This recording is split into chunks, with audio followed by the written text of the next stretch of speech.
Greetings, citizens of the world. The biggest message to come out of President Trump's Friday rally in Alabama had nothing to do with its intended purpose of helping out Senator Luther Strange. The president urging NFL owners to get that son of a bitch off the field right now if any of their players take a knee during the national anthem immediately inflamed one of the biggest battles in America's cultural war. Ever since then, San Francisco 49ers backup quarterback Colin Kaepernick started taking a knee when the anthem played last season. Americans have argued fiercely on the merits of this particular brand of protest. Conservatives have seen it as outrageous disrespect for the troops and the nation itself. Liberals and ESPN have portrayed it as a courageous act of defiance against racism and police brutality. The debate hasn't gone away this season, with more players participating in the protest while Kaepernick remains unemployed. Trump has spent most of the weekend doubling down on his comments, as well as bringing the NBA into the matter, in the face of liberal outrage. The president's opinion brought forth accusations that he was trying to take away the constitutional rights of Americans and that his sentiment was racist by nature. In response to the president's attacks, dozens of NFL players publicly criticized the president and joined in the anthem protests on Sunday.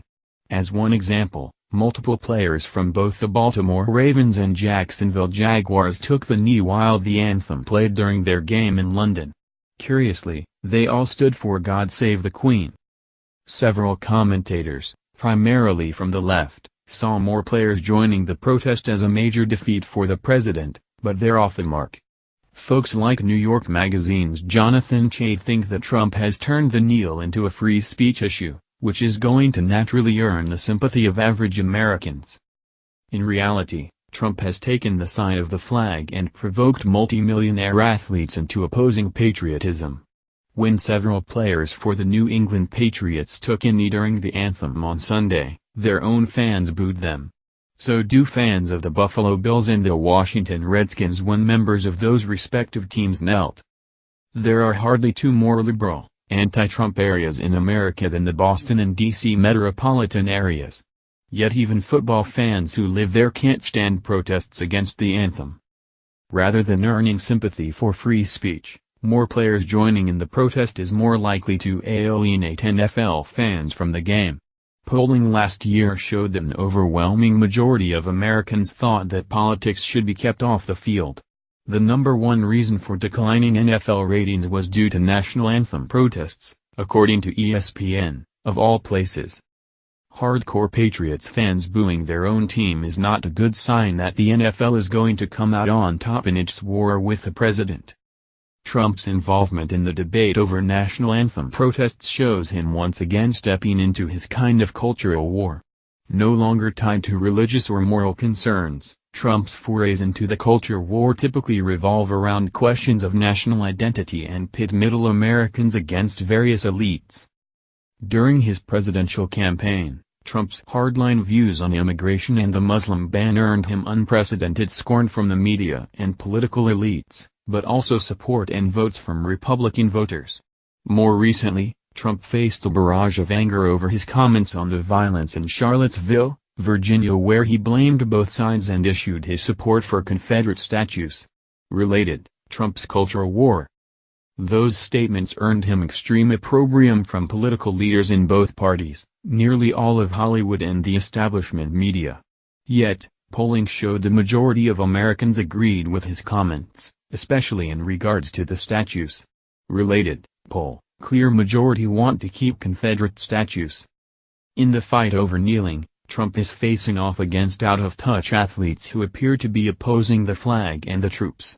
ESPN and most political pundits may think he is a dummy for engaging in this fight, but if NFL continues to lose fans over it, Trump will come out as the victor. There is the other issue of whether the President of the United States should even be involving himself in such a matter, regardless of whether it will be to his advantage or not. In years past, the answer would have been a no to the question of whether it was presidential behavior. But we increasingly expect our president to take sides in these cultural battles. Trump's predecessor Barack Obama frequently weighed in on such topics as the name of the Redskins and Kaepernick taking a knee, albeit in a much more subdued manner. Trump is embracing his status as an Oval Office cultural warrior to a much greater degree than Obama, for some good reason. His legislative agenda is almost entirely stalled, and he has little to show in terms of accomplishments for his base. In fact, the only thing he might accomplish legislatively this year is giving millions of illegal aliens legal status in exchange for nothing. Fighting in the culture war on behalf of his base is the one area where Trump can do as he pleases. He doesn't have to go through Congress to reduce the ratings of the NFL, he just needs a few tweets to do so. At the same time, the culture is getting weaponized at an unimaginable level against the president and his supporters by elites. Every award show now resembles a resistance rally where each speaker makes sure to bash Trump and red state America. Late-night talk shows act more as venting chambers for liberal resentment than light-hearted comedy. A large number of celebrities dedicate their social media accounts almost entirely to politics and hating on Trump.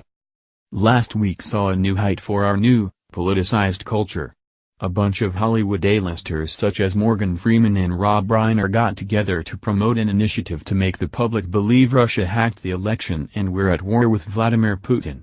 Related, Hollywood liberals team up with Iraq war hawks to protect democracy against Russia. The GOP's latest attempt to repeal Obamacare found its greatest foe not among the Democrats, but with late-night host Jimmy Kimmel. Kimmel spent most of his opening monologues this week attacking Republicans for their bill and regurgitating talking points given to him by Senate Minority Leader Chuck Schumer.